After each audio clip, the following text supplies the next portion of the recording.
喂，但係好老實啦，即係我哋俾意見後輩，我知點解嘅，因為有陣時你見啲後輩咧，真係好似衝落懸崖就死嘅咁，喂，忍住啊咁樣噶嘛。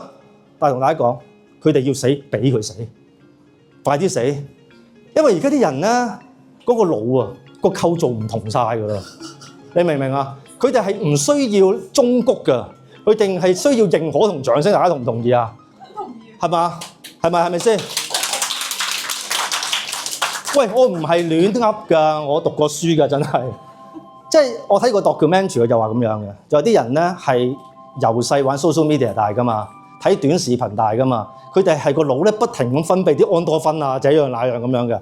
咁所以咧，如果你唔讚佢，你係影響佢哋安多酚分泌。咁喺生理學上會出現啲咩情況咧？就叫斷癮啦。斷癮即係話我吸毒嘅，我想叉電，你唔俾白粉我食。OK， 我爛賭椅嚟嘅，你唔俾麻雀我打，咁會點啊？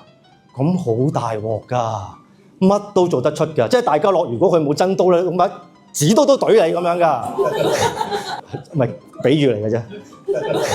咁所以咧，為咗安全咧，我而家同啲即係朋輩講，唔單止唔好俾意見佢，仲要讚佢、表揚佢，啊，用你嘅愛撫慰佢衰喪無力嘅心靈咁啊，係嘛？